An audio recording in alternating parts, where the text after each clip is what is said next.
Okay, I'll check that you guys can hear all right. How's the sound over here? Is it good? Is it good? More. So you want more hertz. Oh my gosh.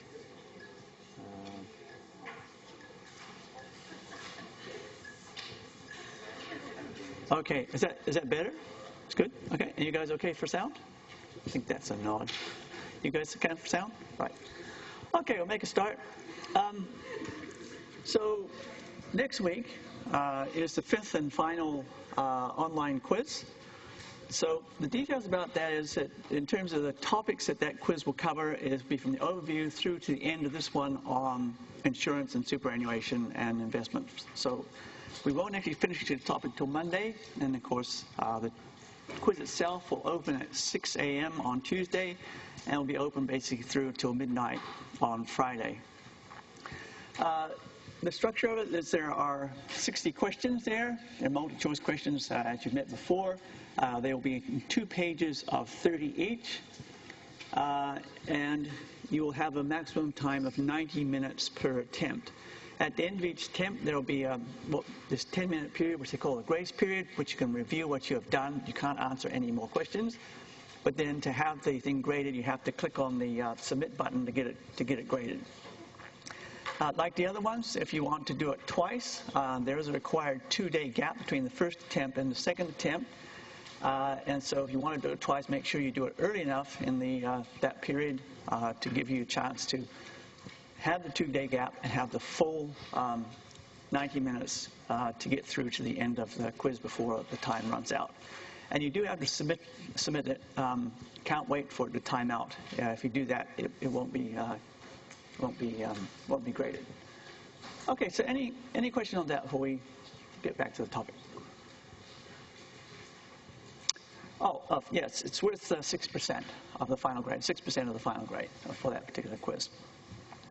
Okay, so we're in the section on the insurance companies, pensions, and investment companies. And we'll just review a little bit about what we did last time regarding insurance. There are many risks we face, and basically after other risk management methods and other techniques have been put in place, there's still residual risks that we face. And one of the things you can do in certain circumstances is transfer the economic consequences of that risk to another party through an insurance.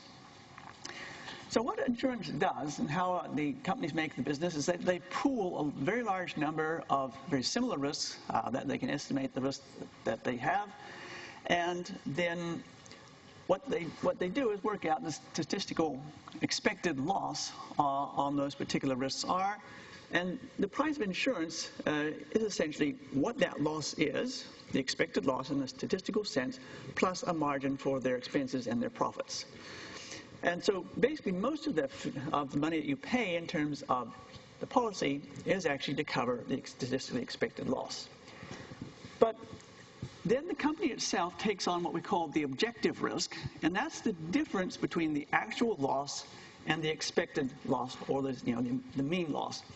And most of the cases, the type of risk you're dealing with, the loss is actually zero, and so that works in favor of the company. You've paid your policy fee over to them, there's no loss, you get no claim, and they simply keep your money.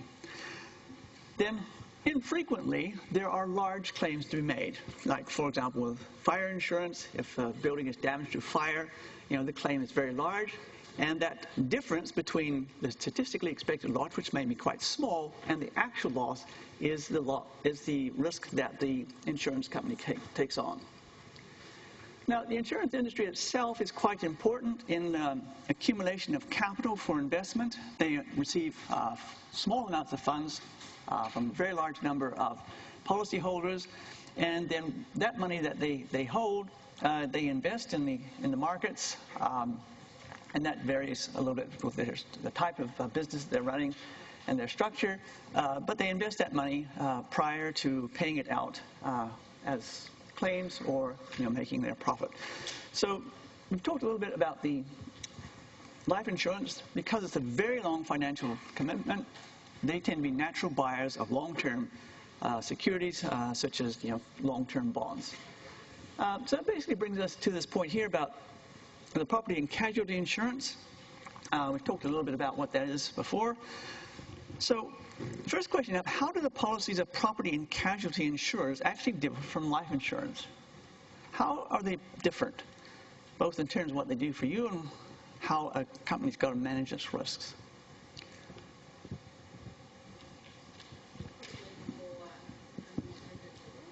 More unpredictable. Why would you say they're more unpredictable? Because I think for life, they kind of assume that people will live an age. Okay, in one sense, and this is the argument that is made that for life insurance, you have these things, tables of life expectancies, how many people will die at a certain age, and they're fairly reliable. So if you issue a policy to someone and you've collected reliable data about, what their habits are in terms of their smoking and drinking and all that sort of stuff, you can actually work out statistically how long they're likely to live, and usually there's not huge deviations away from that.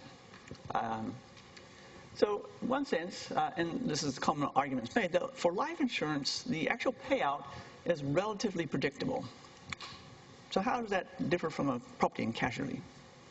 You said they're less predictable. Why is it less predictable? I guess like the property or something, you don't know when the house is going to burn down. It's just...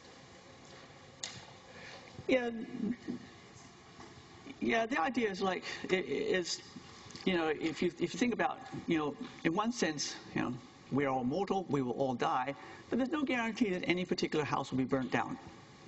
There's no guarantee that any particular car will be crashed, and all the risks they're looking at, there's plenty of opportunity for it never to occur.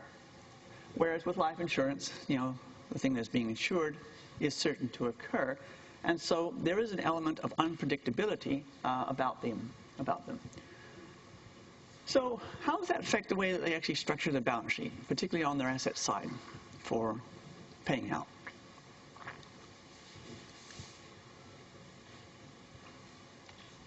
Yeah, go ahead.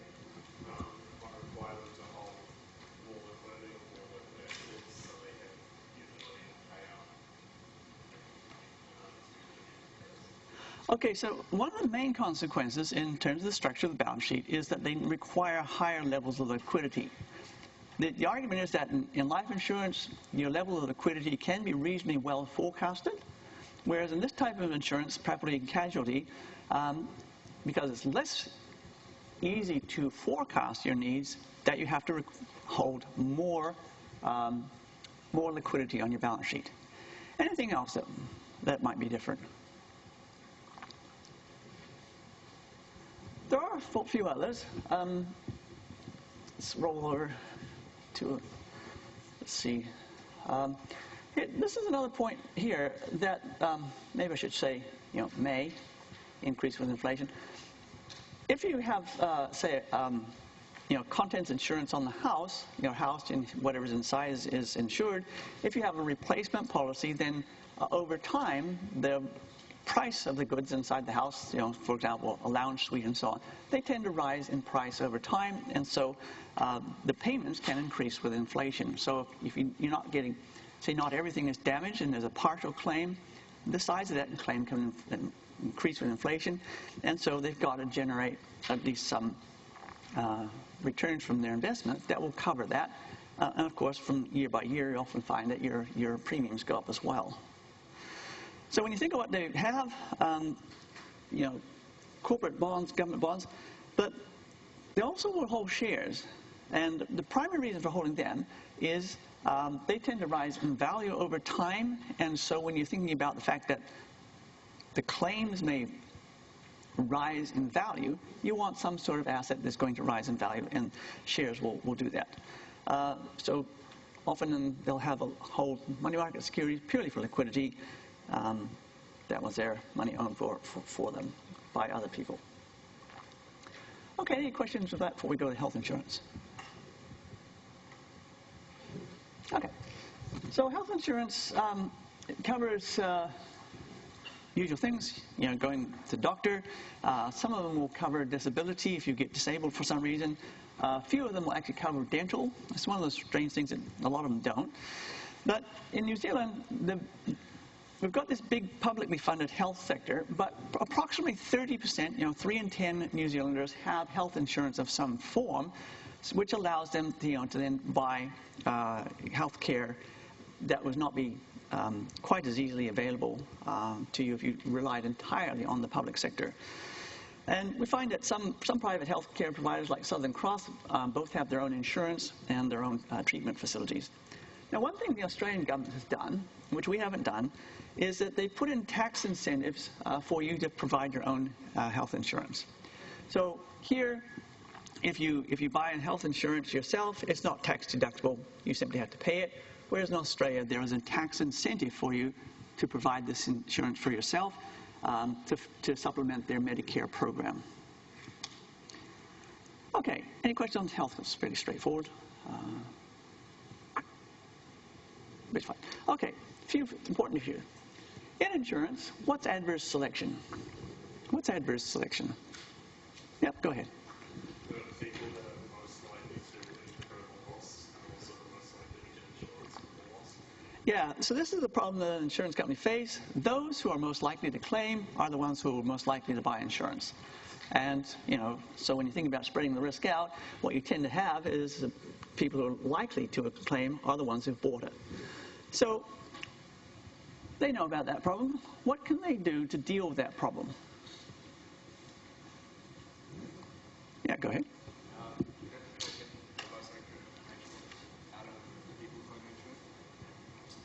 Okay, so when they make a claim. Okay, so accurate information out of them, often what they have is people actually go and investigate the claim. So that's clearly one thing they do. Anything else? Incentive, yeah. What sort of incentive? Like a no-claim bonus or... Oh, no claim bonuses and the excess, which is, you have to pay part of it. And so that sort of gives you disincentive from actually claiming. Okay, yeah. Did you have another point? Same point. Yeah, did you have another idea? I was going to say, like, in terms of thinking, like, what risk there is of claiming, they'll adjust the premiums as well. So if you've got somebody who is very likely to require a large amount of capital outflow in order to, cover that claim, then they'll put a higher premium as well. Okay, so basically the argument there is that, if I can paraphrase you can divide potential customers into risk classes, and you can actually charge them a differential fee based on the risk. Yeah, that's a common thing to do. I mean, very common to find significant difference on motor vehicle insurance if you're under 25 as compared to over 25. If you go for health insurance and you smoke, you tend to have a significantly higher fee than if you don't. And it's simply a matter of looking at the data, working out how much extra this is likely to cost, and putting the fee up to match it. Anything else they might do? Okay, might be one or two more. We got the moment. There's exclusion clauses. Some things that just aren't covered. What's this one here? A restrictive covenant. What's that?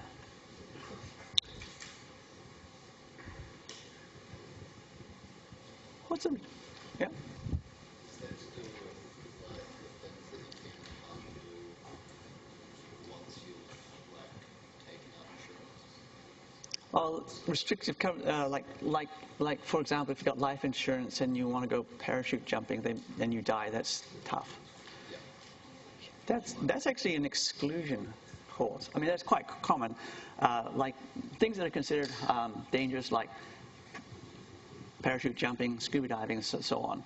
Those sort of things are excluded in life insurance. Often you can read the fine print. So that's an exclusion clause. Okay. So what about a restricted covenant? Yeah? Would it be like if the house insurance, if you say you have an alarm but you don't use the alarm and you get burgled? Like, something like that? Okay, so that could be one. Like, it's a reasonable example. Basically, these are requirements to do certain things. And like, for example, if you have a burglar alarm, typically they'll give you a lower, premium because of that. But then they might say, well, you've got to turn the darn thing on. No point having it if you don't turn it on. Another example of restricted covenant, probably one you know about but hadn't thought about, is that if you have motor vehicle insurance, typically you have to have a current warrant of fitness or they don't cover you. And so the basic idea is that with a restricted covenant, these are actions that are taken on part of the insurance company to require you to have things that will reduce the risk of a claim. For example, if you don't have a current warrant of fitness, typically there's something wrong with your car, and so they require you to have one. And if you don't, well, then they say, well, too bad. What's that last one? Reinsurance.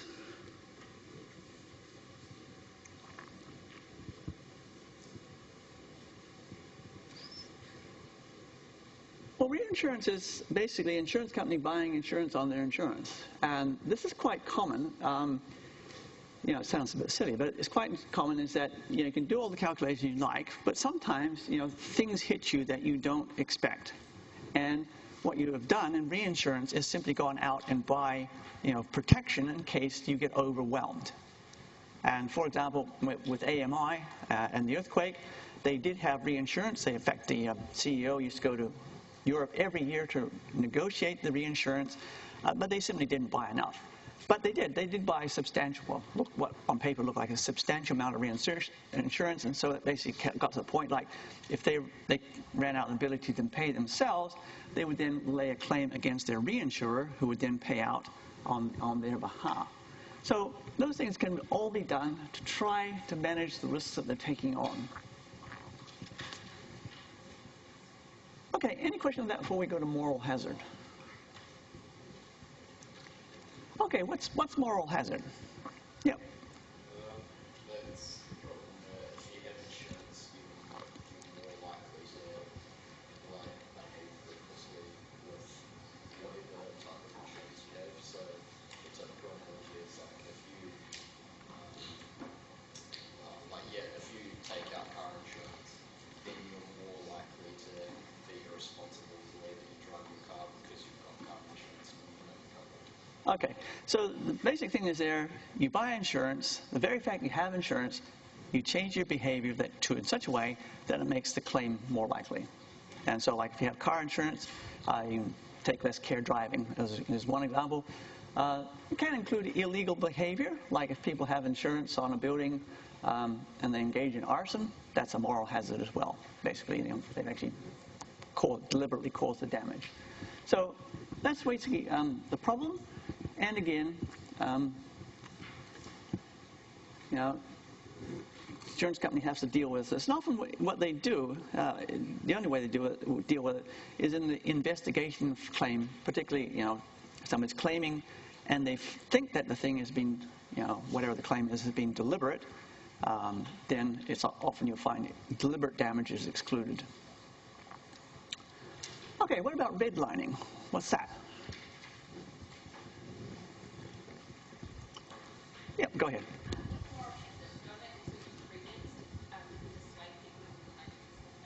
You mean in excess? Yeah. Yeah, because they do have to pay a portion. Yeah. That is one, but often like if you think about how much you have to pay compared to what they pay, often it's, like if you have a building and you have more insurance on it than the building is worth, even if you had to pay an excess, it might be worth your while burning it down. So, yeah, that's the disincentive by having excess isn't actually very strong, but it's there. Okay. What about this redlining? What's redlining?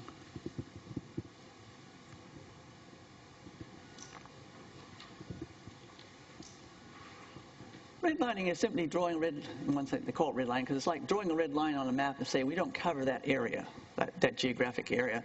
And, if you, for example, if you built your house on a floodplain and they knew where the floodplain was, they might say no flood insurance on the floodplain. In fact, after the earthquake, the Christchurch earthquake, there was one company that simply said no earthquake insurance in all of New Zealand. So there's a big red line around the whole place now for that particular company.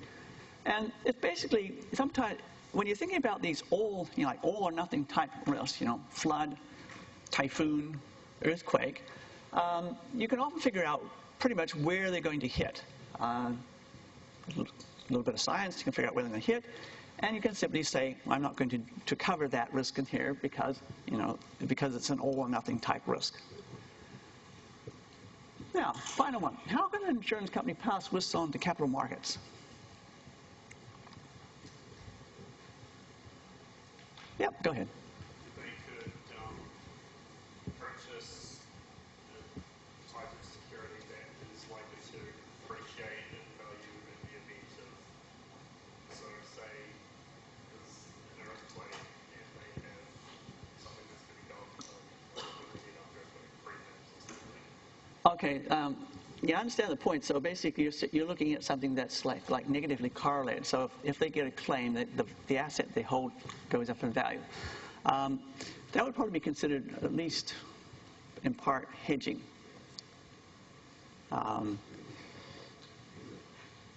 Okay, so it's not really passing the risk onto the capital markets, arranging your assets in such a way that if the risk comes to bite you, that something on your balance sheet is going to appreciate in value to offset that. So what about passing it on to capital markets? Yep, go ahead.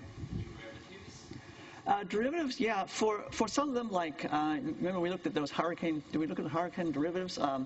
Yeah, you can actually use derivatives where they exist for some types of risks. Particularly some of those major weather events, there are derivatives that you can enter into, essentially pass some of the risk on to someone else. Anything else that we can do? Right. So you can actually securitize the risk. Now, there are things called catastrophe bonds, which is one of the common methods of passing this risk on to the capital market. And the way the catastrophe bond works is it looks like an ordinary bond. It has a face value, it has a coupon rate, it has a time that goes to maturity, and things go along and they pay this. So the insurance company issues them, and then some investor buys them. And what would happen in a catastrophe bond if there was no catastrophe, like say you bought a catastrophe bond for an earthquake risk, and in the period of time there was no earthquake at all, then you would simply receive your payments as any other bond would occur. If the catastrophe occurred, then the contract specifies basically, in terms of the size of the event, how much claims they have, what happens to your bond. And of course, the most extreme case is that they stop all interest payments and they do not return capital. And in these types of bonds, that is not a default. So basically, what you're doing, because these coupon rates are significantly higher than coupon rates on other types of bonds, is that they have this big risk premium in that coupon rate. But in the event that the particular catastrophe does occur, then in the most extreme case, payments stop altogether. And so it's simply a way of moving some of these all or nothing type risks onto other people who are willing to take those risks. And we'll come to the New Zealand Superannuation Fund, which is run by the government, and they've invested in a number of these catastrophe bonds over the years. And so far, they've been pretty lucky, and they haven't lost any money on them. They've done pretty well. Okay, so that's that. Any question on that before we go to the second half? Yep, got a question? What is patent? Is the one patent on the insurance product? Oh, the patents. A patent is simply a type of intellectual property that protection. And basically, if you come up with some sort of unique way of providing insurance, and I think where like for an example, where this really occurred, is that I think a British company came up with a way of putting a GPS locator in each person's car, and then the GPS thing would send information into their central computer, and they would calculate your premium based on how much you actually drove and how you drove. And if you got a patent on that, that meant that no one else could replicate your product and in the time that the patent was valid. So if they would say you were granted a 20-year patent on that, for example, then that means that no other insurance company can replicate your invention until the patent expires. Okay, any other questions?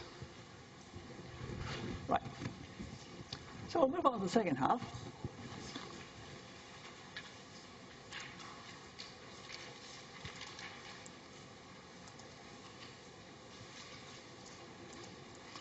Okay, so now we've got the second half of the things, which is the investment companies and superannuation.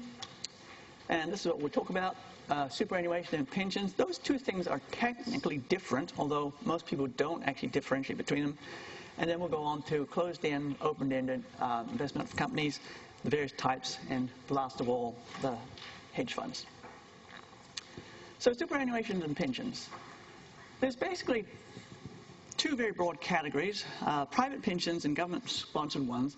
Now, the thing with these, when people are thinking about, you get old, you retire, you don't work, and in both cases, the basic principle is those who are working pay for those who don't. And it doesn't matter whether you fund it privately or you fund it through taxation to the government. That's the basic principle in both cases. The thing that makes the private one, in one sense, better from an economic point of view is that often there's capital accumulated, it is invested, and hopefully that investment has gone into productive in types of investment, and it's increased the capacity of the economy as a whole to support those who aren't working. Whereas if you fund it through taxation, which is what we're doing, it's simply, current cash flow. So there are some advantages to private, but a lot of people simply rely on the government one, which is actually not very generous. So currently, out of general taxation, there is this fund, which I just mentioned a few minutes ago, the New Zealand Super Fund, which was, oops, hang on, better turn my thing on. Yeah, oops, there we go. This one here, the New Zealand Super Fund, set up some years ago under the Labour government. It was set up to partially fund these super payments from the year 2031, which is still a few years away yet. But they were trying to make investments to fund what they know to be this long-term liability.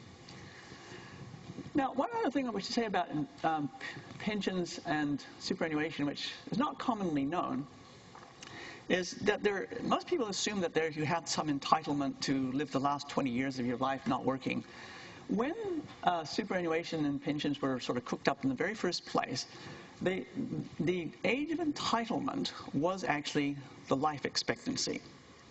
And so, in those days, life expectancy was a bit shorter, and let's say, for example, it was 65, that was the average life expectancy, so people would die, on average, by the time of 65. So it's only people who lived longer than average that actually ever got it.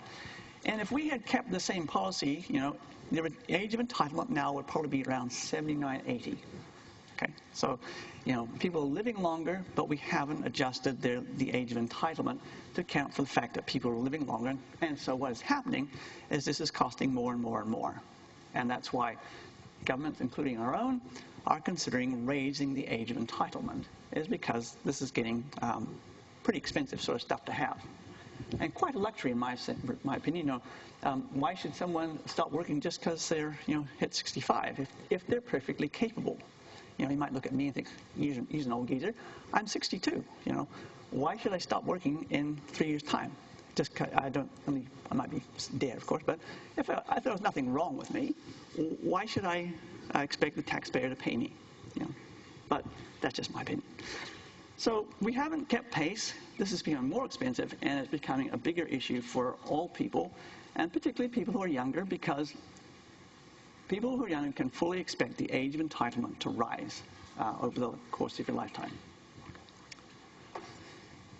Okay, any general questions on super before we go to these types?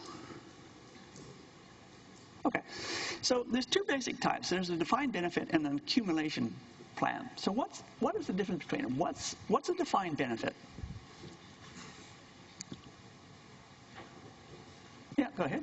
We get paid out a certain amount throughout the duration of your retirement. Okay, so it's a specified amount, and you actually know how that's calculated the day that you join.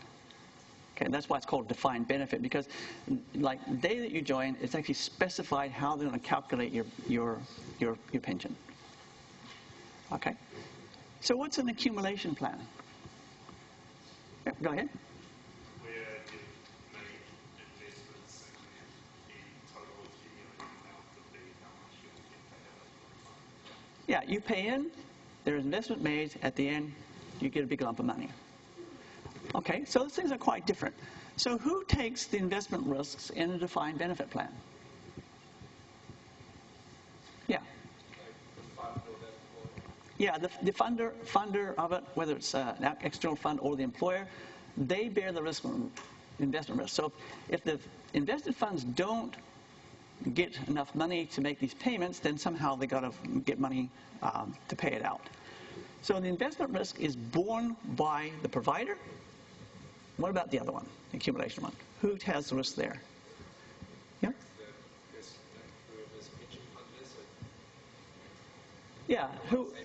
Yeah, whoever is saving bears the investment risk. So if your accumulation plan doesn't do very well, you're the one that suffers. Of course, if it does really well, you're the one that benefits as well. So in one, the provider takes the investment risk.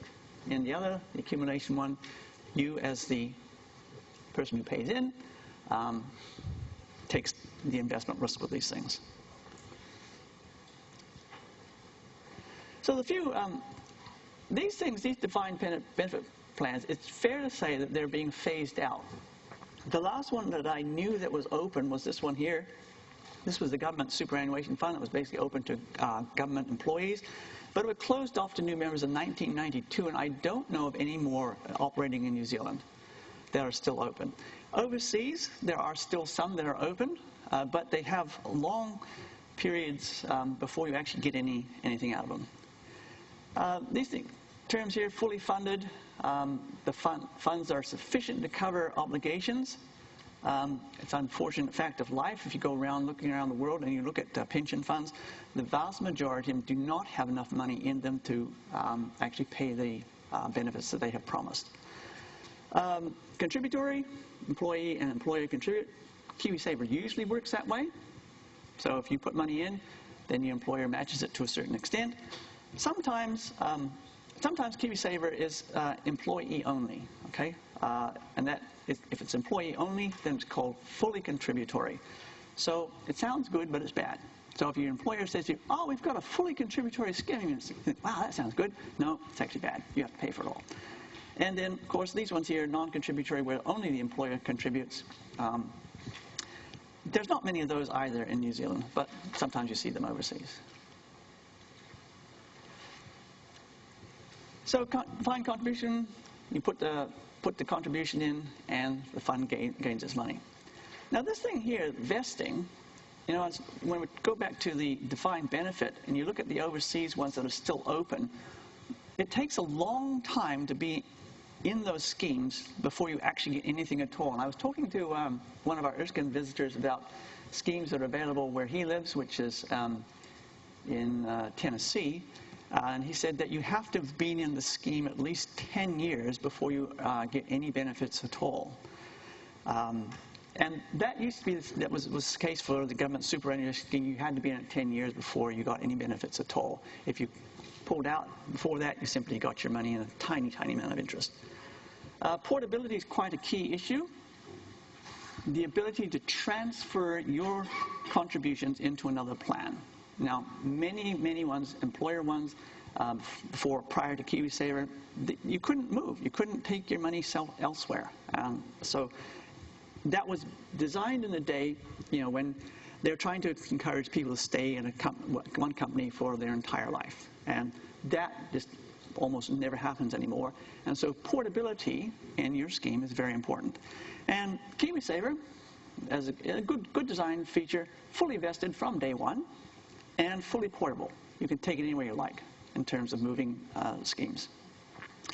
But the big downside to these things is, at maturity, a lump sum is paid out, and getting a big lump sum is one of the hardest investment problems that an individual has to deal with. If you're getting small amounts of money on a regular basis and you're investing them, you can deal with that. But particularly for people who have never managed their investments themselves, they've always given it to someone else, some sort of managed fund, if they get a big payout, they often have no idea what to do with it. And so, if you want to be a private client advisor, this is a difficult problem to deal with. And as time goes on and KiwiSavers get bigger and bigger, this is going to become a bigger and bigger problem for people to deal with. Okay, this point here, the need for liquidity is relatively small, but it's very well defined.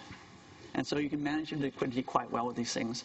And they always face this problem of risk-return trade-offs, particularly in those defined benefit plans. Many things like KiwiSaver, you can often pick your own type of investment. And so you can make decisions yourself. And in fact, some of them actually try to deal with this problem of changing risk profiles. This one here is from AMP. And this tries to deal with the fact that as you get older, you really don't want to take as much risk as you did when you were younger. And so they've got this thing they call the life steps. That's what's called life steps. And up to 31 years of age, you're 90% invested in growth assets, things like shares and so on. But the proportion in the growth goes down systematically as your age goes up. So the first step comes at when you hit 31. You go into 80% out to 39. Then you go down to 60 at age 40, down to 50 at age 48. 57, you're down to 40%. And if you're still in at age 65, it's down to 25%. So what this tries to do is rather than leave it up to you to contact them and shift your money into a different fund with a different risk profile as you age, which is something you should probably do, this tries to make it automatic. So if you do not have the skills, which that's not you people, but maybe your clients might have problems with this, it will do this for you. It will shift the risk profile down and down and down as you age. Okay. Any question on that before we go to, that sort of wraps out, and we'll go to investment funds. Okay, so we're off to investment funds. Okay, what benefits do investment funds and companies, those are two different things, provide to their investor? What's the good things about, if you want to invest with a professional investor rather than manage it yourself, what good things do they do? Yeah. Diversification.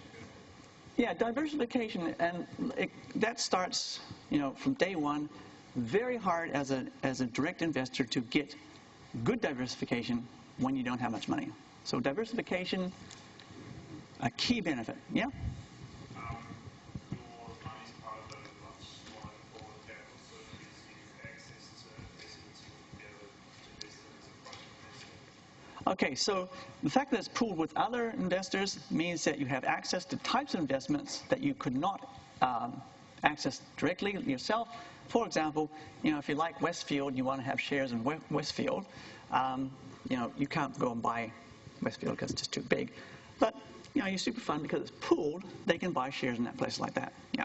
Also because it's pooled and it's, amongst thousands of other investors' funds, but also minimises the transaction costs and that type of stuff that you would incur if you were investing by yourself. Okay, so transaction costs, basically economies of scale. So because they're trading, when they do make trades, they make substantially larger trades than the average individual.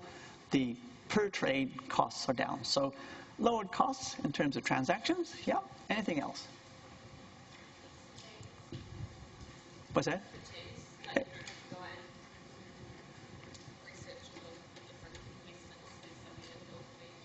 Okay, so you got professional managers who have analysts on staff, and you get access to their expertise. Of course, you pay through that your fees, but you've definitely got people there who have some expertise. Now, the question is whether it really actually adds any value to your investment. But anyway, the answer is that no, usually it doesn't. But anyway, that's one of the arguments that's made. These guys are experts and we're not. Okay. What about, let me just see if I missed anything there.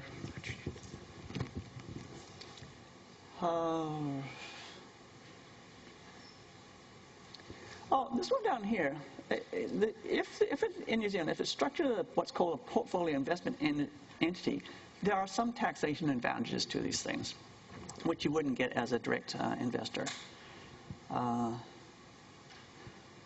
So are there any problems with them? Any problems with them?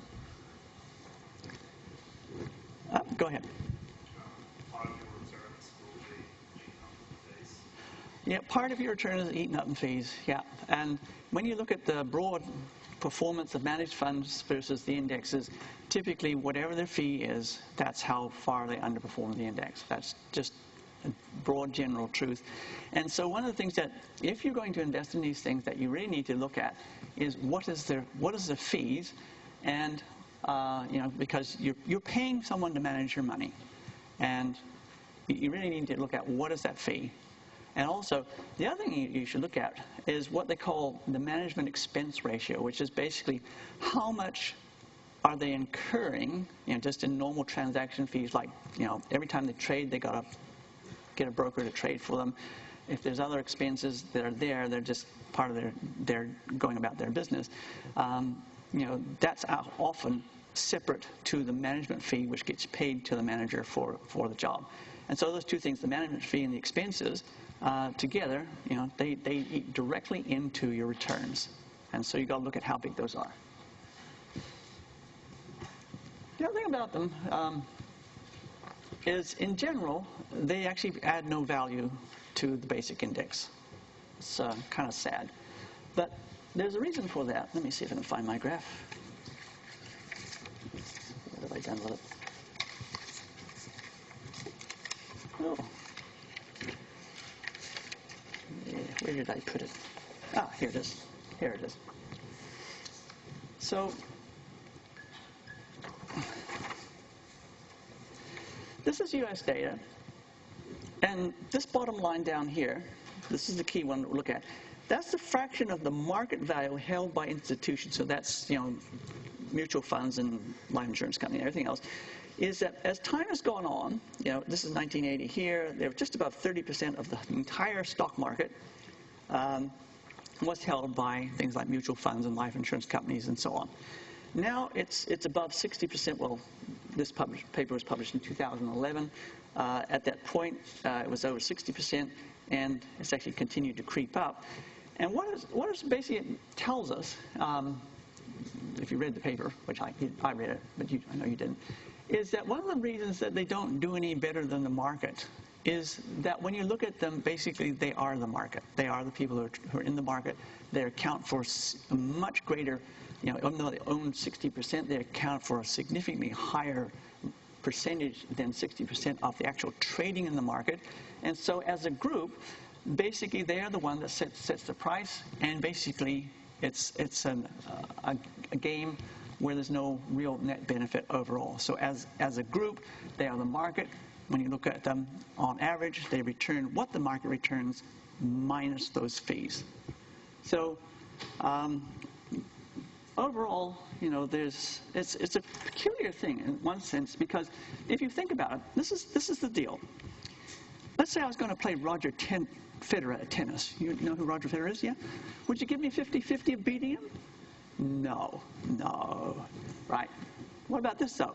I'm going to play an investment game against a professional. Would you give me 50%, 50-50 of beating him? You would. Yeah, you should. You should. And this is probably one of the few professions in the world where there's virtually no evidence of skill.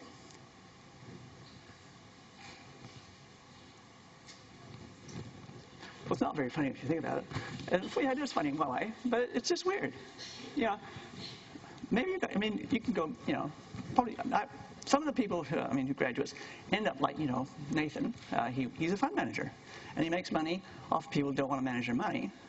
But on average, these people add no value to your investments. So, me and Roger Federer, I probably wouldn't even get a point. But you should give me 50-50 against a professional investor. You should, even though you might not want to. And that's bizarre. And so in one sense, that is really bizarre. But unfortunately, there's thousands of papers which say that's true.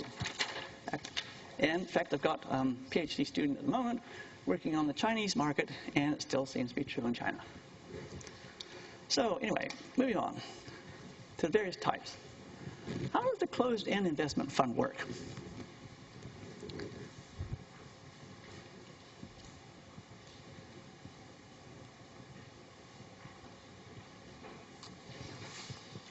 You don't know? Anybody? Oh.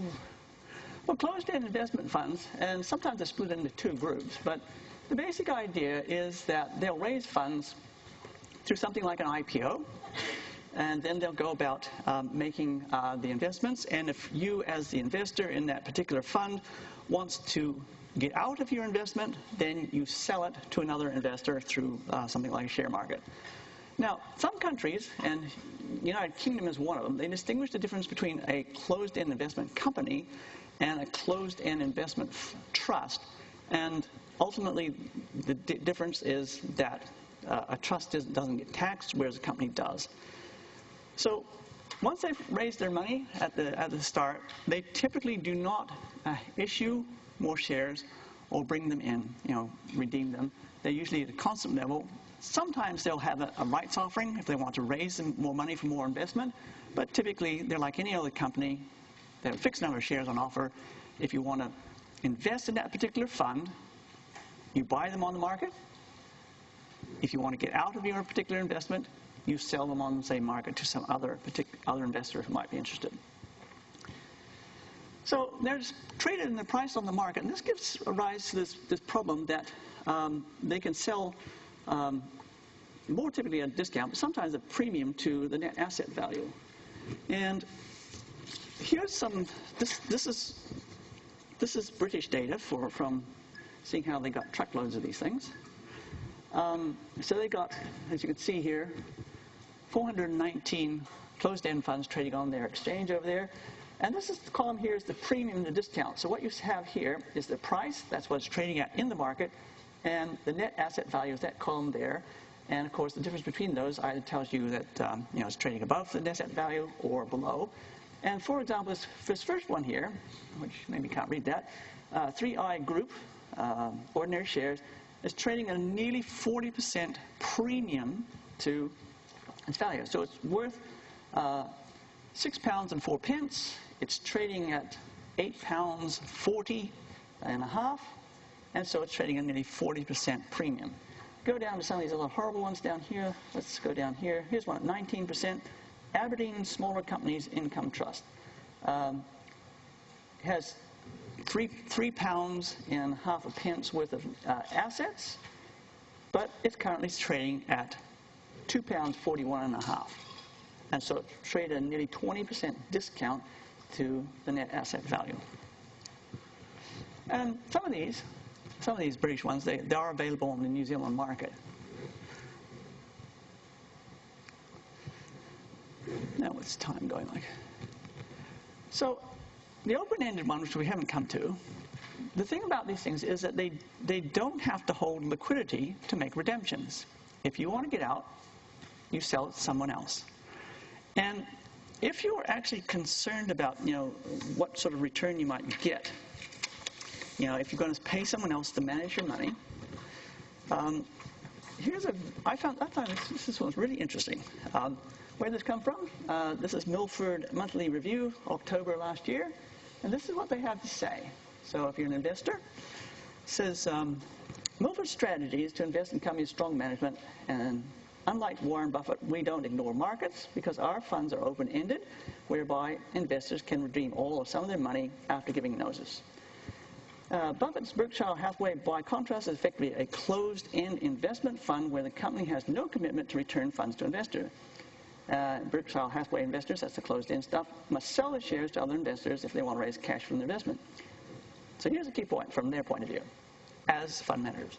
There's a huge difference between open-ended and closed-ended funds. The former offer more liquidity, that's Milford, but portfolio managers have to maintain cash for redemption. They also have to take measures to avoid market downturns because investors usually want to redeem their money when the market's full.